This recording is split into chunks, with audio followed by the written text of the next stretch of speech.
Hi అండి. Welcome back to our channel. ఎలా ఉన్నారండి? బాగున్నారా? మేము కూడా చాలా బాగున్నామండి. ఇవాల్టి వీడియో వచ్చేసి ఉసిరికాయ నిల్వ పచ్చడి ఎలా పెట్టుకోవాలో చూపిస్తున్నానండి. అలాగే పిల్లల కోసం ఈవినింగ్ స్నాక్స్ వచ్చేసి బ్రెడ్ ఆమ్లెట్ చేశానండి. వీడియోని ఎక్కడ స్కిప్ చేయకుండా ఎండ్ వరకు చూడండి. ఓకే అండి. ఇక్కడైతే ముందుగా అయితే ఉసిరికాయలు తీసుకొని వాటర్లో క్లీన్ చేసుకొని తేమ లేకుండా అయితే ఆరబెట్టేసుకోవాలండి. ఉసిరికాయలని స్టవ్ అయితే ఆన్ చేసుకొని బాండీ పెట్టేసుకోవాలండి. డీప్ ఫ్రైకి సరిపడా ఆయిల్ వేసుకోవాలి.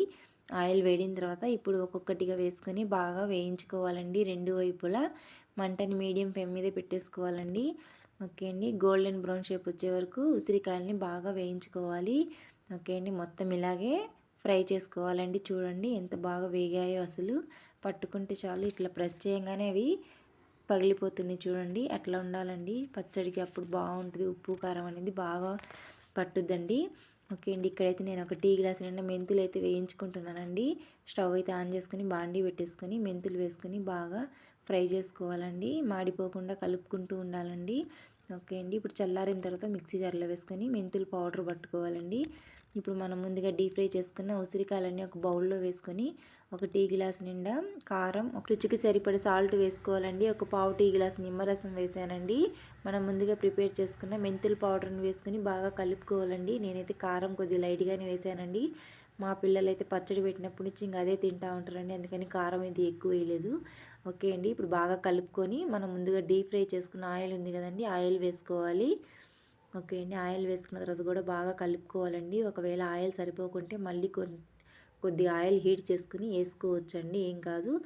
ఓకే అండి. ఇక్కడైతే వెల్లుల్లి రెబ్బలను ఒక మిక్సీ జార్లోకి వేసుకొని కచ్చా పచ్చగా పట్టుకొని వేస్తున్నానండి. ఇలా వేసుకుంటే టేస్ట్ చాలా బాగుంటుందండి. ఫ్లేవర్ కూడా చాలా బాగుంటుంది. ఓకే అండి. ఇప్పుడు బాగా కలుపుకున్న తర్వాత ఒక బౌల్లోకి కానివ్వండి, ఒక జాడీలోకి కానీ తీసి పెట్టేసుకోవాలండి. నేనైతే ఇక్కడ ఒక స్టీల్ బాక్స్లో తీసి పెట్టేసుకున్నానండి. 3 రోజుల తర్వాత మళ్ళీ చూసుకోవాలండి. ఉప్పు కారం సరిపోయిందో లేదో చూసుకొని, ఆయిల్ సరిపోకుంటే ఒకవేళ ఆయిల్ కూడా వేసుకోవచ్చండి, ఏం కాదు. చూడండి పచ్చడి అయితే చాలా కలర్ఫుల్గా చాలా బాగుందండి. చాలా సింపుల్ ప్రాసెస్లో చెప్పానండి, చేసుకోవచ్చు. మీకు కానీ నచ్చినట్టయితే తప్పకుండా ట్రై చేయండి. ఓకే అండి. ఇక్కడైతే పిల్లల కోసం ఈవినింగ్ స్నాక్స్ అయితే ప్రిపేర్ చేస్తున్నానండి. బ్రెడ్ ఆమ్లెట్ చేద్దామని ఇక్కడైతే ఆనియన్స్ అయితే కట్ చేసుకున్నానండి. సన్నగా కట్ చేసుకున్న ఆనియన్స్, అందులో 2 సన్నగా కట్ చేసిన పచ్చిమిర్చి వేసుకున్నానండి.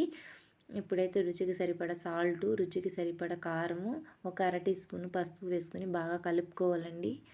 ఒక రెమ్మ కరివేపాకు కూడా సన్నగా కట్ చేసుకొని వేసుకోవాలి. ఓకే అండి. ఇక్కడైతే నేను ఎగ్స్ కూడా వేసుకుంటున్నాను. సో ఇప్పుడైతే బాగా కలుపుకోవాలండి.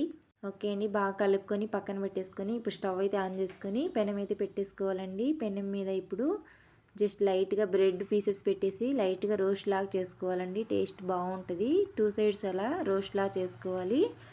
ఓకే అండి. అప్పటికప్పుడు కానీ చేసుకుంటే టేస్ట్ చాలా బాగుంటుందండి. బ్రెడ్ ఆమ్లెట్లు పిల్లలు కూడా చాలా ఇష్టంగా తింటారండి. ఈవినింగ్ టైం కానివ్వండి, స్నాక్స్ లాగా, మార్నింగ్ బ్రేక్ఫాస్ట్ లాగా కానీ ఇలా ప్రిపేర్ చేసి ఇవ్వచ్చండి. ఓకే అండి. చూడండి రెండు వైపులు అయితే బాగా రోస్ట్ చేసుకుని అన్నీ అలాగే చేసి పెట్టేసుకున్నానండి. ఇప్పుడు అదే పెనం మీద ఒక స్పూన్ ఆయిల్ వేసుకొని ఆయిల్ వేడిన తర్వాత మనం ముందుగా ప్రిపేర్ చేసి పెట్టేసుకున్నది ఆమ్లెట్ లాగా పల్చగా వేసుకోవాలండి. వేసుకున్న తర్వాత బ్రెడ్ పీస్ని తీసుకొని పైన పెట్టేసుకోవాలండి. ఓకే అండి. మంటను కూడా మీడియం ఫ్లేమ్ మీద పెట్టేసుకోవాలండి. ఒకవైపు బాగా వేగిన తర్వాత రెండో వైపు తిప్పి వేసుకోవాలండి. ఓకే అండి. చూడండి అసలు ఎంత బాగుందో, టేస్ట్ కూడా చాలా బాగుందండి అసలు. ఓకే అండి. వేడి వేడి బ్రెడ్ ఆమ్లెట్ అయితే రెడీ అయిపోయిందండి. మొత్తం ఇలాగే ప్రిపేర్ చేసి పెట్టేసుకున్నానండి. ఇక్కడ చూడండి అసలు ఎంత బాగుందో. పిల్లలు కూడా చాలా ఇష్టంగా తిన్నారండి.